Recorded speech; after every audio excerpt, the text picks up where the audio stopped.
Eddie,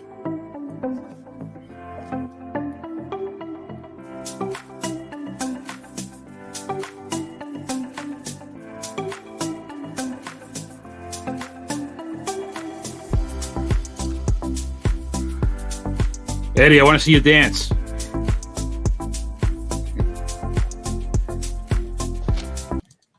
All right. It's recap time. I think we're a little late to the party compared to everybody else, but we've been busy, Eddie. We've been really busy with this Breeders' Cup thing, and here it is, 4 days, 5 days after the Breeders' Cup, but I think it's time that we spend a little time and just talk through it, show what the PaceSheets had, show what the notebook picks had. Absolutely. I mean, it's funny. People think that this is a slow time in the period, but it's actually a pretty busy time. I mean, we're coming off the Breeders' Cup. Maybe there's not some huge races that we're accustomed to seeing every weekend that led up to the Breeders' Cup, but there's a lot of great news that's happened during the Breeders' Cup, after the Breeders' Cup, and there's going to be more great news that's going to happen down the road as well. So, yeah, good stuff. First and foremost, how you doing, Chris? I am doing okay. I'm not going to sit here and be a whiny boy and say I'm tired or anything else because, listen, love what you do, and I'm enjoying every minute of it. So it's good. I just realized a little bit ago that Del Mar is opening up tomorrow. Yeah. So we got Del Mar. We got Aqueduct. That seems to be the hot track for the PaceSheets. That's where I seem to get the most requests. Everybody wants to play Aqueduct, which makes sense because we've got quite a NYRA following. But I think I might dabble in a little Del Mar this weekend and see how the PaceSheets does, Eddie. Yeah, and the great thing is, for me, we got the Gulfstream Championship meet coming up pretty quickly, and then we also got Tampa Bay Downs, which is one of my favorite tracks around, and then we start getting into the Triple Crown 3-year-old races come January, where you're going to get Oaklawn, Fairgrounds, everybody getting into the mix. But let's start this off, Chris. I know it's close to your heart and you're pretty excited about it, but the state of Massachusetts just came out with a new ruling regarding live racing coming back and a new track being built and run.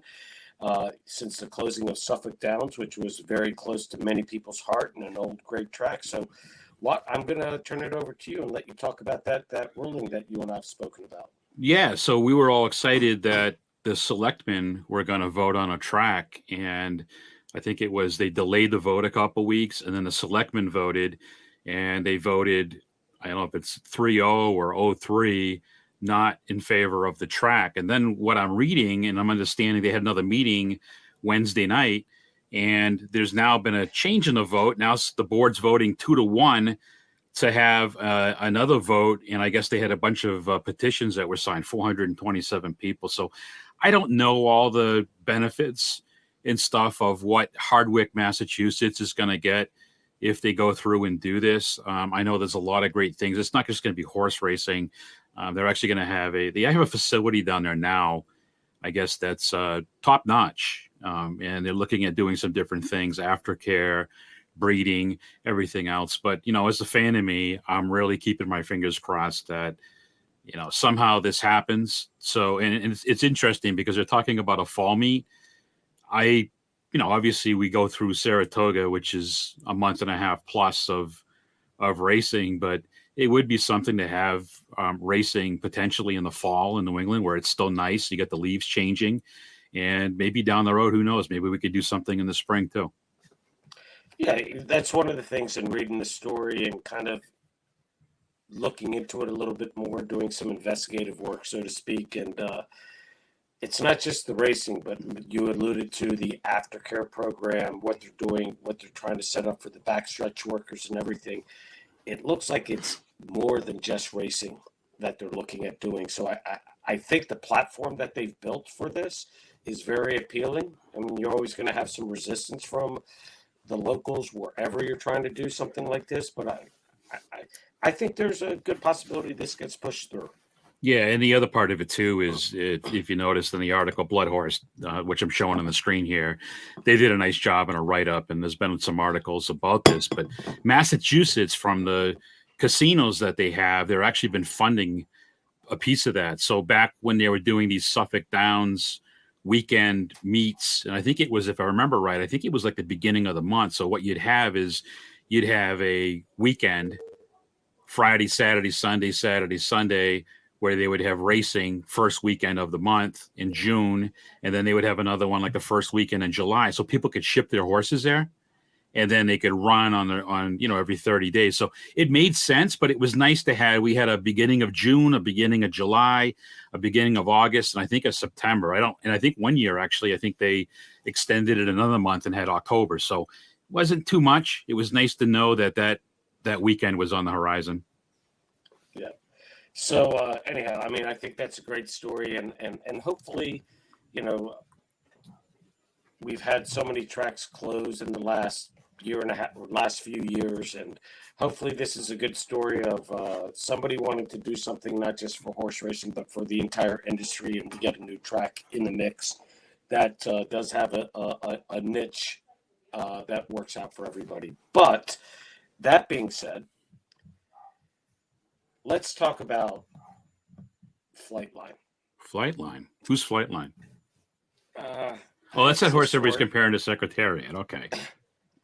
So it's a horse that I've always said pump the brakes on, and but I've always said that an incredible talent, and he proved it again. And I've watched that replay so many times, and just the stride on this horse, without being asked, how he just went by life is good as if life is good was jogging, and I mean, it's a special horse. There's no questioning it. I will now put it in the Ghost Sapper conversation. I'm not going to put it into the Secretariat conversation. Just I can't, because Secretariat ran, I don't know, 21, 24 times. So I can't put it in that conversation.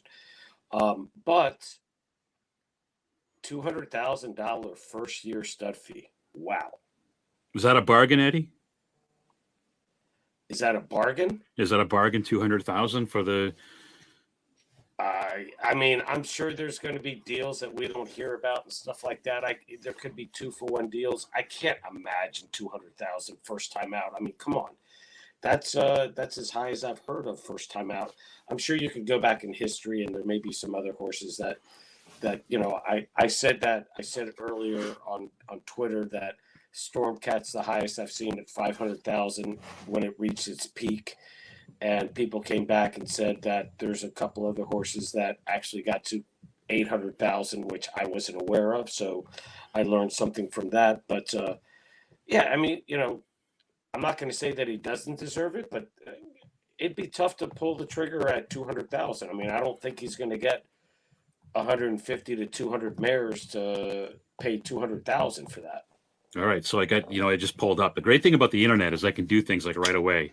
So what is the stud fee right now for Uncle Mo? It's a trick question. Do you think it's? If I had to guess, I mean, I'll put it this way. I believe Curlin's at 175. Okay. And I would guess that Uncle Mo is maybe a little below Curlin. Yeah, you're right. I'd guess 125 for Uncle Mo. 160. Okay. That's the stud fee. You've got, there's some euros on here too. European. Into Mischief has to be up there. Oh yeah. Well, hang on. I'm scrolling up. See the Stars looks like a euro. Curlin is 175. Right. So we all love Curlin. Tap It, 185. Interesting. And that's down from what he was, I think, a year or two ago, by the way. Yeah. There's a horse in the UK, Kingman's 150 euros. So I guess that's even more than I would think Frankel's got to be up there somewhere a little bit higher. Into Mischief. You ready? You sitting down? I'm saying 225 for Into Mischief. 250,000, $250,000 if you want to breathe into Mischief.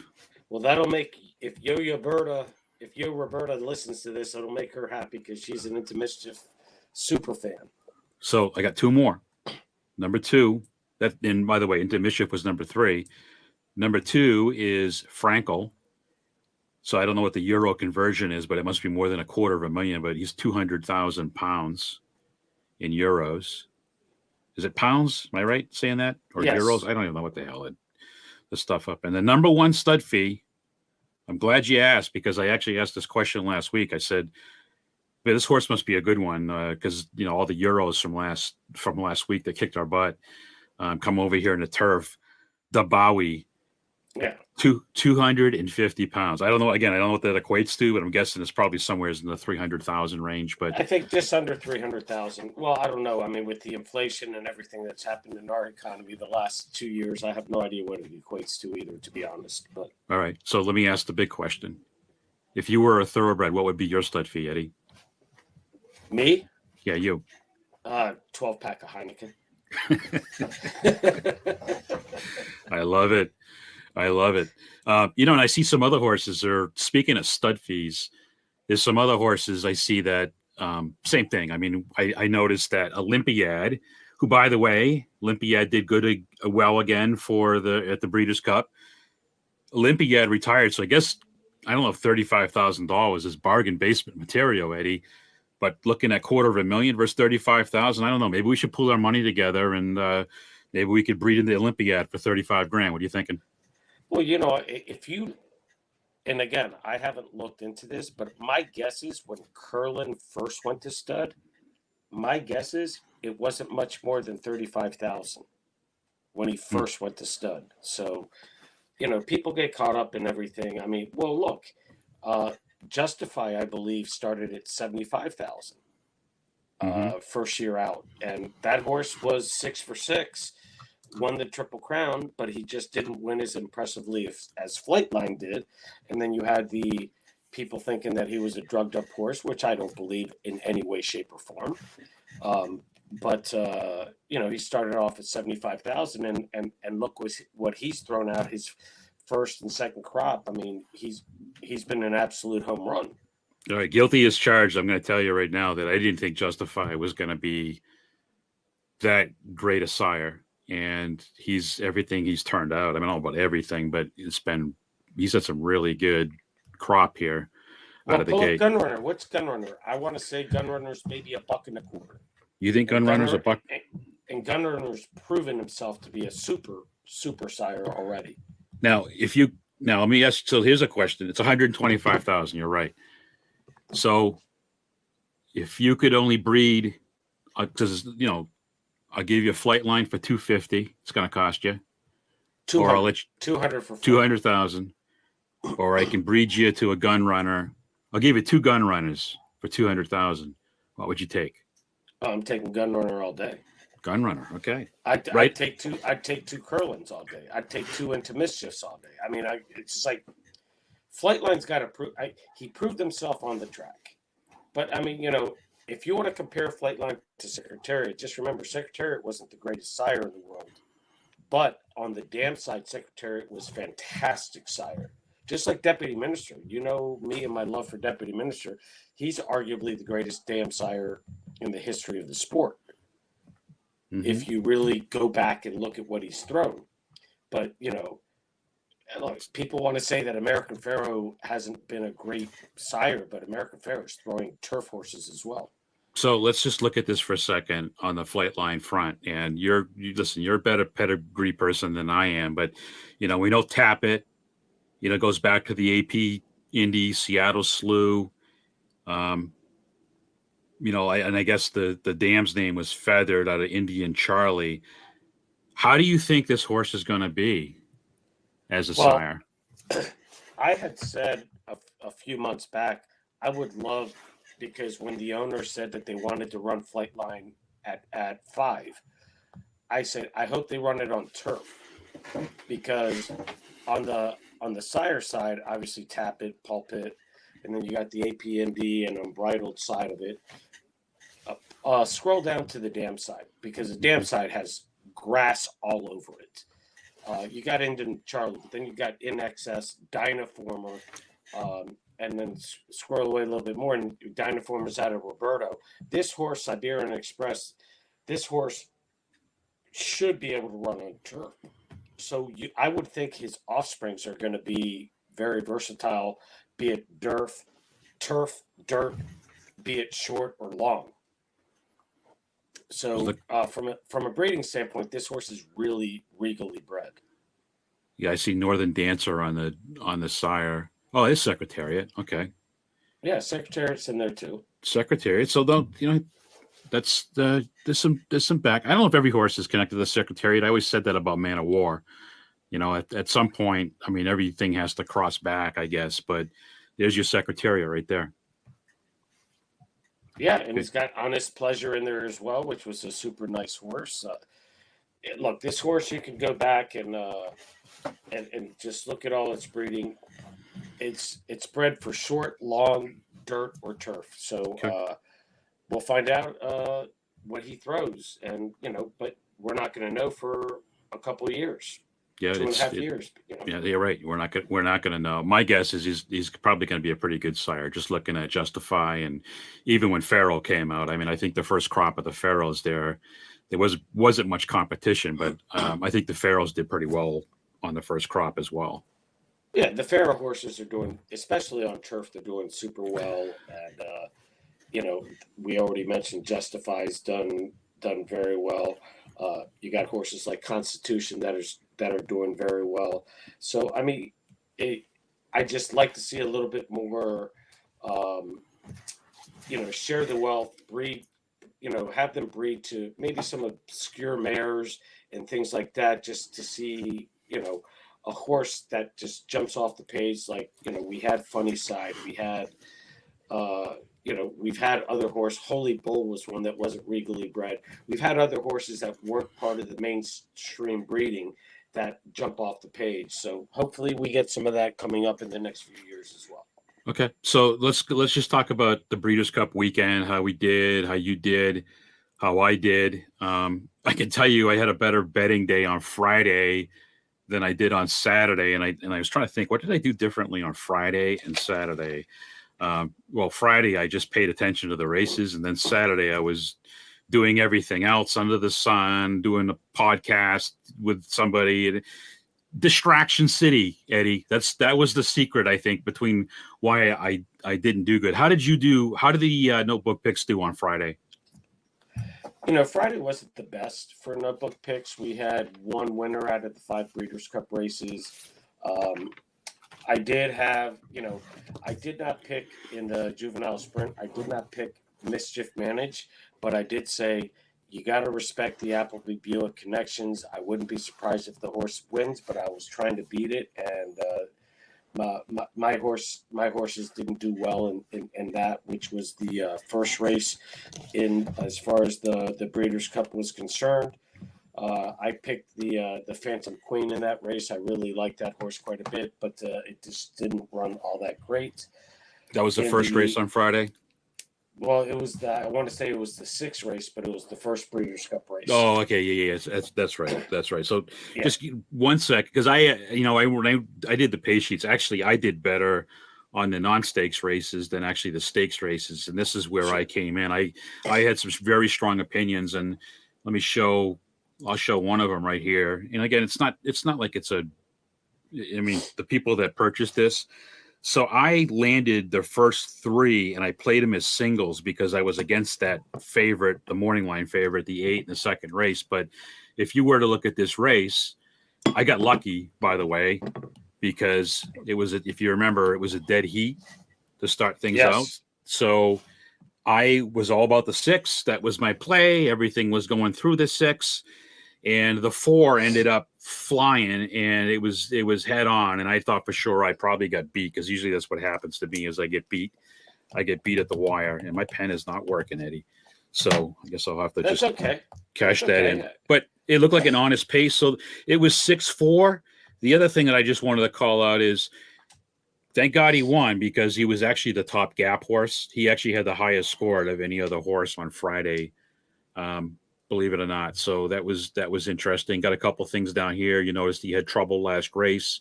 We've been talking a lot about that, but this is the key thing. What I looked at when I saw this race and I handicapped it, I had the 6, 9, and 8 were my top 3. It ended up being 6, 4, 8. The 4 got in the middle, but when I saw the 6, he looked like a standout to me. So again, I got lucky, I think, with that I wouldn't say you first got race on lucky. Friday. I think you identified what pace sheets made clearly the top choice, that wasn't the top betting choice. So the people that did take advantage of that, even though it turned out to be a dead heat, if they used it and played it in doubles, maybe pick threes and things like that, and even in exactas, because you could have used the 4 in exactas as well. So I think people should have done okay with that. Yeah, and Eddie, the second race on Friday, again, I want to spend a lot of time on it, but this one kind of went out exactly how I saw it, and I get again. This is why we had the glowing circle, was because it was a pace play. It was actually that was lone speed in a 7 furlong maiden special. So lone speed, I just stuck to my guns and I went with the 7. So actually, this one came back 7-6-2. I don't know if the 2 was a first. Yeah, 2 was a firster. That's why he doesn't show up on here. But 7-6 PaceSheets looks like it was pretty much dead on. All right, On so that keep piece. that up.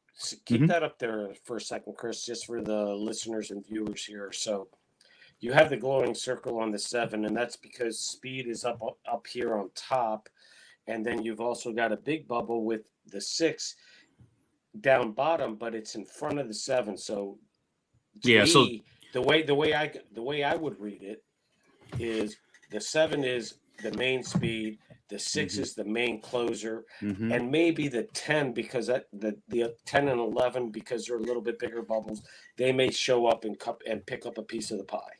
That's right, Eddie. That is right. So that's, listen, 6 had the best total speed, as you can see on the right-hand side, but Yeah. 7 had the best early speed.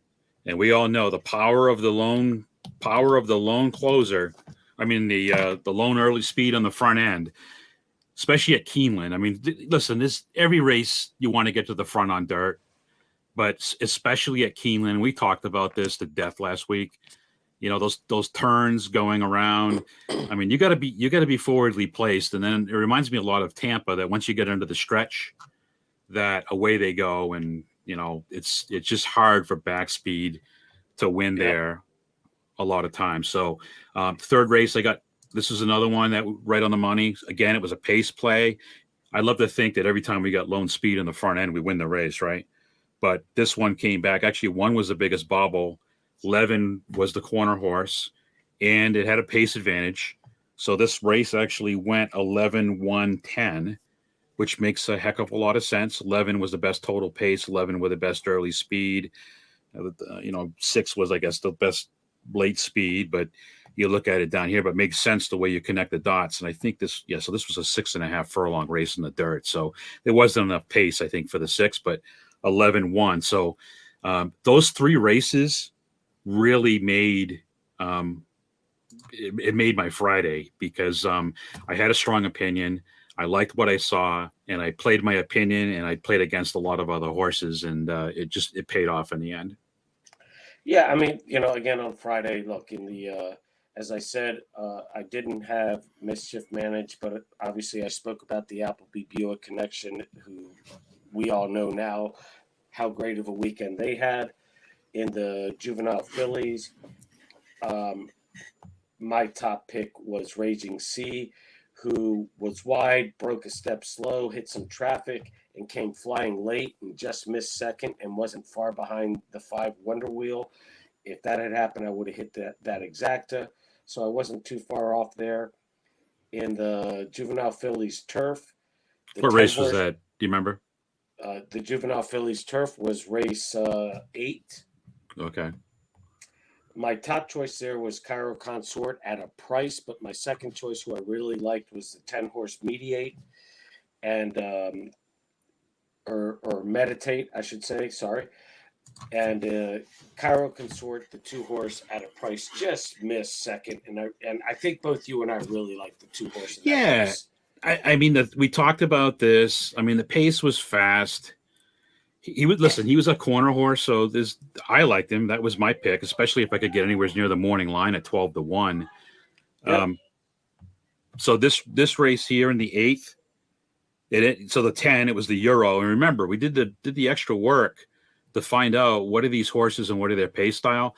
I was against these early speed horses just because what I did know is there was some pace in this race, and I thought for sure this race here was going to come from somebody from off the pace. But Yeah, so I mean, it made sense. I mean, it was the €2, 10-5.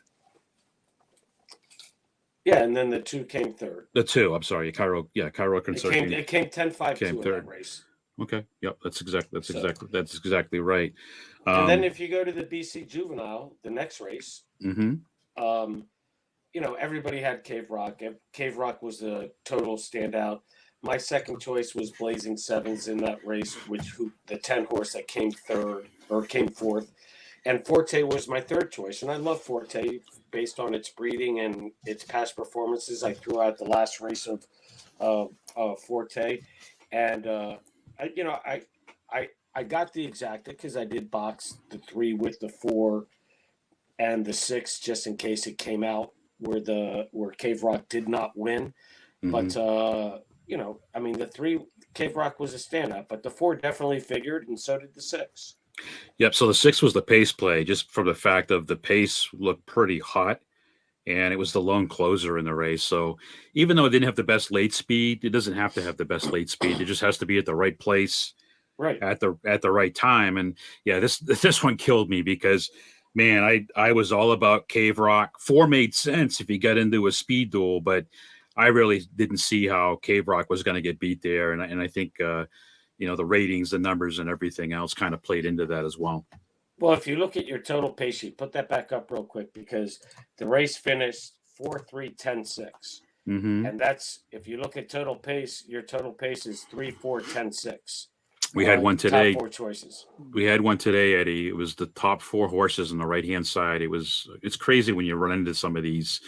There was one today that the horses on the 4 side, not the favorite. I think it was the second favorite one, and the other ones were prices. But if you had to just box those 4, let's say, or played the top horse over the other 3, the super was like $246 for a dime. Yeah, wow. That'd be a nice hit. So That. then let's look at the last race of the Breeders' Cup race, which was the Juvenile Turf, the next Mm-hmm. race. This was one of my strongest 3 or 4 plays of the weekend. I love the 4-horse Silver Knot. I believe you liked him too, if I remember correctly. And this horse, not only was he my top choice, but he broke a step slow. He was stuck inside, got a little traffic. The jockey had to grab him a few times. When he finally got free in the last quarter of a mile, eighth of a mile, and he just loses a photo by, maybe half a head or a nose to I believe it was called Victoria Road, the one horse that ended up winning the race. But if the 4-horse wins that race, I end up having a big day. Yeah, it's exactly the same scenario here, and I'll just share the screen. So obviously the Euros aren't on here. I looked at it, and there's 2 things I wanted to call out here. Is actually Victoria Road was a presser, and Silver Knot was a presser closer. And I said this to me. We talked about this. Yep. This horse, Silver Knot, it seemed like it had 3 extra gears because all the replays that I watched, the horse just, when it was ready, it just ran by everybody. It looked like they were standing still. And I had all the confidence in the world. I don't even remember if you had him or whatever. I said, I got a horse for you, Eddie, because I watch replays. And I said, and then you said, let me guess which one. You said Silver Knot. Yeah. Well, look, if you watch that race, Silver Knot finally got through on the inside rail, and the one horse had clear sailing on the outside, and it still looked like the 4-horse was going to win. And then the one horse got up in the last few jumps, and in my opinion, it totally had to do with Victoria Road just having clear sailing where Silver Knot had to grab hold, and Silver Knot was running right behind the one horse that entire race. People watch that replay and you'll understand what I mean by next time they race. I hope they both run in the same race, and I hope that Victoria Road is favored because I will lay it all out on Silver Knot in that race. Yeah, Eddie, one other race I just wanted to show because it's not that, PaceSheets had it right, but I wanted to just show this race number 6. This was a race that I tossed and I didn't get involved in. And here's the reason why. And this is just as important to figure out what races you're going to pass or this is race 6 on Friday. Yeah, it was the Breeders' Cup Juvenile. I I passed this race because I didn't have a strong opinion. I thought maybe the 11, I thought maybe the 12, that, again, another Euro. I had no idea. I could have probably made a case for most of the field. I passed on this race, and I guess I settled when I made my selection. I said, well, what the hell? It's going to be a fast pace. I'm going to roll with the 11. But when I saw, just looking at the sheet here, I mean, there's nothing that really stands out to me. It helps me make a decision on where I'm going to put my money when it comes betting time. So I want to share that too. It's not like I'm playing every race and I'm cashing every single bet. This also tells me that, you know what, when a race is pretty contentious and I don't have a strong opinion, I'm either going to spread or I'm going to step away from it and pass on the race from playing it. Well, who I liked the most in that race was the 14 horse that, unfortunately, at that post, it was already, compromised a little bit because it's a sprint race. And if it doesn't get out, and the 14 was running 4-5 wide most of that race. And I also used the 11 horse a little bit there. And Love Reigns, I think, was the 2 horse who I totally threw out, and he did not run well. And a lot of people really liked it. And there's a reason why I threw it out. I'm not going to, go back and rehash that.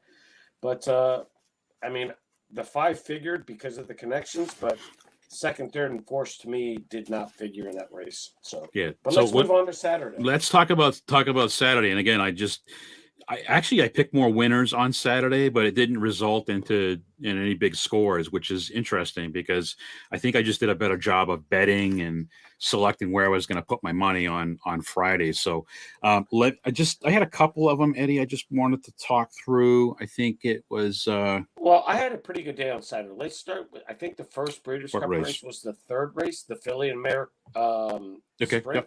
Yep. Let's talk about this one here. That's a good race. Because I'm pretty sure, I know I had Good Night Owl of the 8 horses, one of my top selections of the day.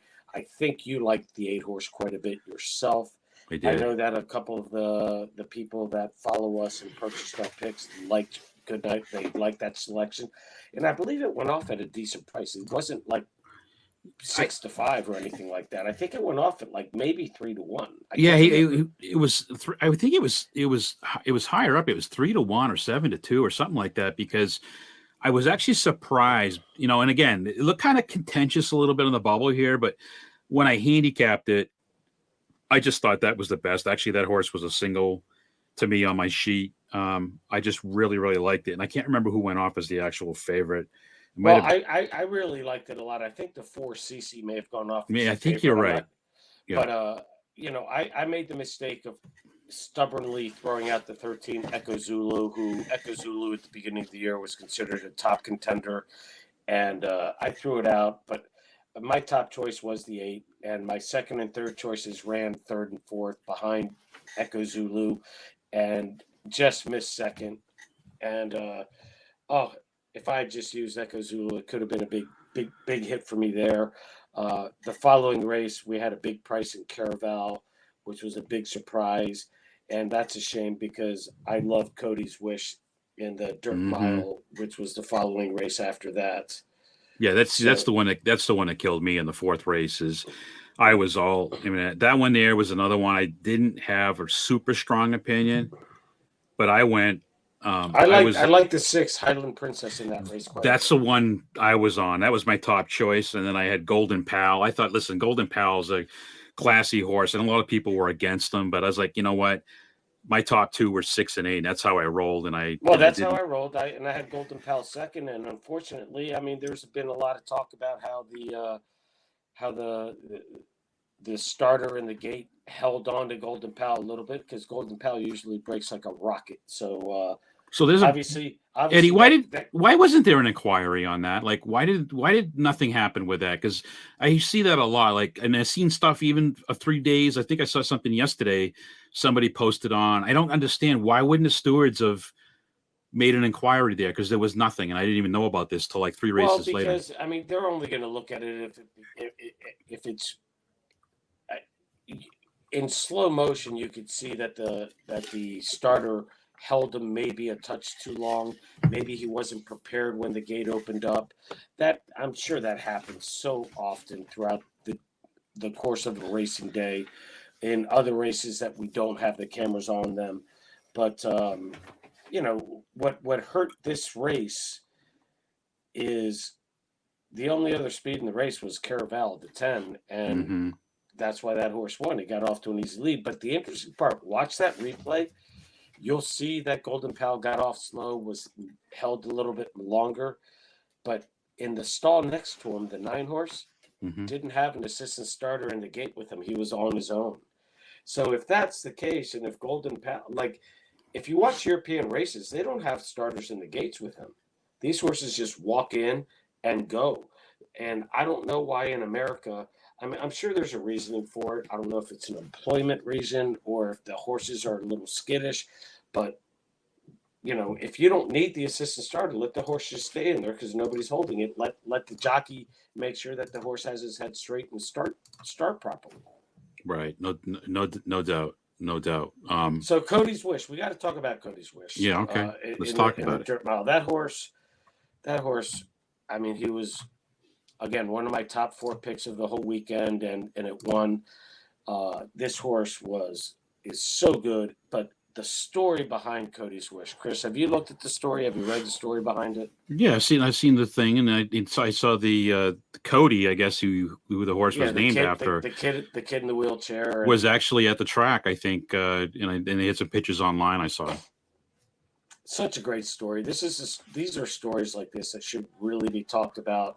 I was impressed by Cyberknife. Cyberknife ran a really, really good race. He was pressed all the way. He was right there, engaged all the way around. Slow Down Andy, the one horse who came third, really surprised me because I didn't use him anywhere. The 4th horse was Gunite, the 5 horse. I used Gunite in everywhere, underneath, but I did keep Cody's Wish on top. I did hit the exacta, but not for that much. But I really thought Gunite would run a little bit bigger. Yeah, I was the same way. I was all about the 7. This was a single for me. I hit the exact ice cold. I was 7-9, and then the 5 you can see from the pace sheets here. I had that one included as well, but it really helped me in organizing the right horses here. Looking at it. Yeah, and then now we move on to the sprint, which after the scratch of Jack Christopher, we thought that Jackie's Warrior was just going to walk on the field. And again, if you watch not just watch the race, but if you watch the replay, I think it was the 7 horse that really pressed Jackie's Warrior from the inside and made it run maybe a little, kept it company and made him run a little bit harder. And turning for home, it still looked like Jackie's Warrior was going to win the race. And then all of a sudden, Elite Power, the 6 horse, just got a dream trip and a great ride and swings outside late and picks up the win. And I liked Elite Power, but I played it in exactly with Jackie's Warrior. But CZ Rocket at the very end comes flying in, hard knocking older horse and gets second for me and kills my tickets. Yeah, this one here was I wasn't when I saw Jackie's Warrior's odds, I passed on it. I didn't play this race, but I was all about Jackie. Speed has the 6 right on top. I know all about it. The 3 is is right there too, Obesos, but this one here, I don't know. I go back and I play this race and I handicap it 100 times. I think 99.5% of the times I'm still picking Jackie's Warrior. It made a lot of sense for me with what they're doing. But yeah, there's that 6 and in the speed. I didn't think it was going to be that crazy either. I thought Jackie's Warrior go to the front and kind of do a flight line and win by quite a bit. Yeah, if I had looking at the early speed, you see the 7s like way out there. There's a little gap there. But the 9. With Joel on him, he was riding. It looked comfortably outside of him, but he just like the other horse that really surprised me. Just had nothing left in the tank, turning for home. Well, I shouldn't say nothing left in the tank because he did try really hard, but I can't Just remember look. who ran to the. It wasn't. I can't remember who ran to the front in that one, Eddie. I don't think it was the 7. It was the 7. It The was the 7 7 was that in. ran with Jackie's Warrior, the one that Yeah, wore the 7. Jackie's Warrior out.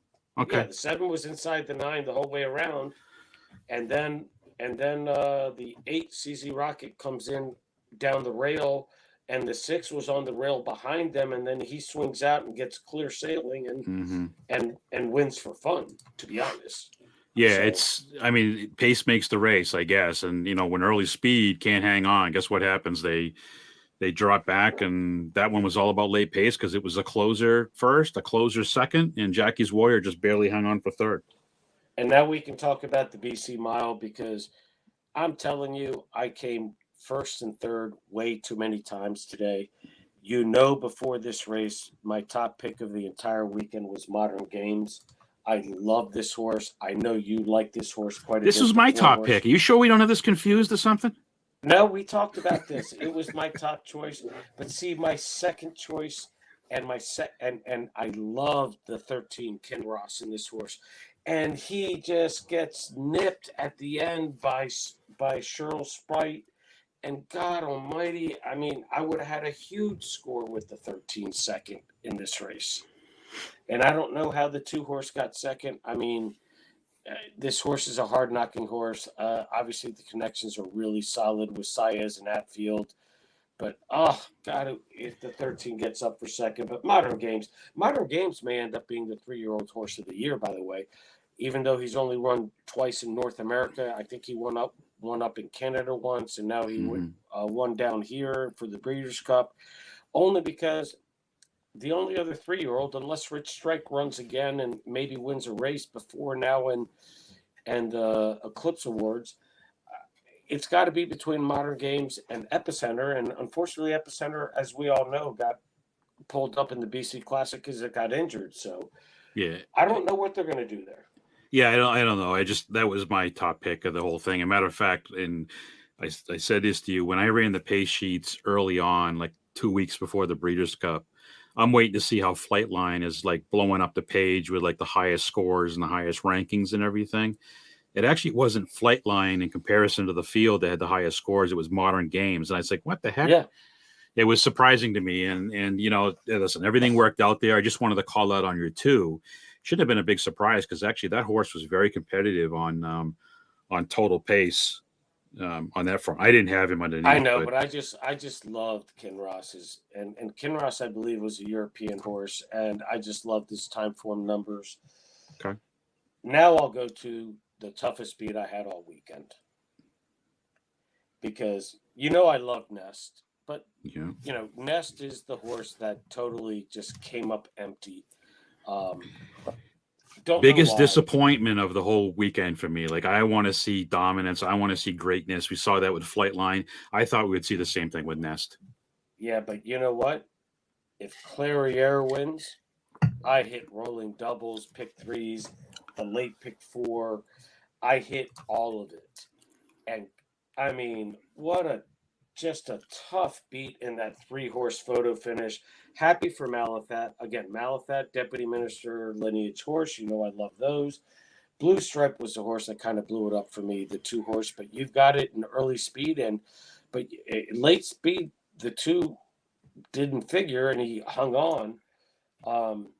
Clairiere for me was the choice. I had 4-6 everywhere, and I had the 4 Clairiere with the 1 and 6 Malathat, who ended up winning. Mm-hmm. But I was all about Clairiere as far as my wagering was concerned, and missed by half a nose. It's funny because I was talking about Blue Stripe, and when I was on with the guys on Saturday, I was looking at the pedigree, and we made this comment because I added this in there. Yeah. So guess who had the best pedigree based on the surface and the distance in that entire field? Please don't tell me Blue Stripe.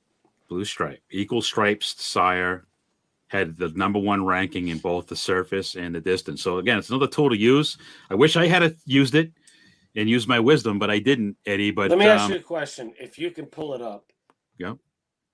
Because if I'm right here, I totally missed it. Is Blue Stripe out of Candy Stripe on either the top or bottom?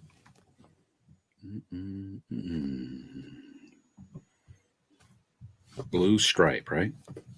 Stripes, I think it's plural. Hang on. I might be wrong. Is it blue stripe Argentina? Yes. It's out of Candy Stripe, who's out of Yes. Candy Ride, right? Yes. Hang on 1 second. Now you're just kicking me in the nuts, Chris. All right. So Equal Stripes is out of some horse called Candy Stripes. Oh, just stop it. Because I think Candy Stripes was Candy Stripes the sire of Candy Ride. Maybe that's what it is. You think it is? Hang on. I got to look at that. Look up Candy Stripes. Candy Stripes is out of Blushing Groom, France. No, but is Candy... look up Candy Ride. Candy Ride. All right, hang on. This is a multitasking to the... It is. So much for the 25-minute show. We don't need to do that. Candy Ride, he was born in 99, right? Yes. Argentina? Yes. Out of Candy Stripes? No. Oh, well, I got a connection for you. You ready? Go ahead. Look at this. Candy Ride is out of the reason he got named is Candy Girl was a dam out of Candy Stripes. Boom. There's your connection. That's a kick in the nuts. I totally overlooked that because I was all about Nest Clairiere and Malathat and totally overlooked that. Oh, what a kick in the nuts. But listen, that was a big price too. That horse was 20-1. I didn't know you even like Candy Stripes. I love Candy Ride. Candy Ride, Candy Stripes. Out of a Candy Ride. Yeah, you're right. All right, so I kind of want to pass over the Breeders' Cup Turf. I mean, all right. I didn't have Rebels Romance. I had Stone Age. My top pick was the 2-horse Warlike Goddess that came third. That race I had the winner. That one there, I just wanted to show one thing on that, Eddie. That's why I wanted to bypass it because I didn't want you to tout yourself. Yeah, well, here's the only reason I picked that horse, just so you know, is I went back and watched all the replays on the Euros, and that horse, it had a lot of talent. I'd like the pace advantage. It was a presser closer. It could come from way back. It could come from the middle. Horse, if you go back and watch the replays, it was really great. That was like the €1 I was spot on and I had, and strictly it wasn't from handicapping. It was from just the fact of the running style, and I got a little lucky there. So let's go to the next one. And then obviously we talked about the classic already, about Flightline running. I mean, Life is Good did what he was supposed to do. Tried to win the race from the front end. Flightline just proved his greatness. Just watch the race one more time and just watch. Flightline wasn't asked that much turning for home, and he just started gobbling up the track. And I've said this before. I saw the study that it showed that Flightline's stride is 2 feet longer than Secretariat's, and it just bypassed Life is Good like it wasn't even moving. And then, nicely enough, Olympiad came in to get second. I totally threw out Taiba and Rich Strike, who finished third and fourth. And I actually said Taiba is a horse that has no shot to win. And it really didn't. Nobody was going to beat Flightline. The only thing was that Epicenter, who you and I both like to finish first horse, the only horse to upset Flightline, but finish second. He got an injury, and Joel did the right thing and pulled him up. Yeah, that's that one. Yeah, I was the same as you. I thought maybe there was some scenario where we could beat Flightline, and I am to be mistaken. But Epicenter obviously got pulled up, so he wasn't even really in the race. The other part of it too is that we said the other scenario, we needed Hot Rod Charlie to be on the front end. That it was going to be the only way if you had some sort of crazy speed duel on the front with Hot Rod Charlie. Life is good. Listen, Life is Good too. A lot of props because that horse and those fractions they were running. Okay, Flightline's in a whole nother league. We already know that. But man, Life is Good. Could you imagine if Flightline was not in that race and Life is Good would have probably won hands down, probably. Probably. But if you remember the race, Chris, or if not, again, I'll tell. This is why I watch replays. Hot Rod Charlie broke cleanly and was only like maybe a length and a half behind in third going into the first turn. Mm-hmm. And then it just disappeared. like Yeah. literally disappeared, and it didn't get injured. It just didn't run its race. Yeah, because Hot Rod Charlie's an early speed horse, and again, that's the whole mental part of the game. This is what I love doing the pace stuff. Early speed front runners don't get to the front. Guess what they do, Eddie? They quit. Yep. They quit. It's a mental game, but just listen, data is data. But I do want to call out that early speed. Okay, data said this race pretty much played out the way you thought it was going to go. I mean, 4-2. I thought the Life is Good and Flightline on a normal horse. Flightline's not a normal horse, but if the 4 and the 2 get to the front, they got in a duel. I thought they would get together, and maybe Flightline gets gassed a little bit, and then here comes Epicenter running around. But unfortunately, it didn't work out that way. So, well, I mean, look, I told everybody once Flightline, got his eye on Life is Good, and I said I thought it was going to be turning for home, which is what happened.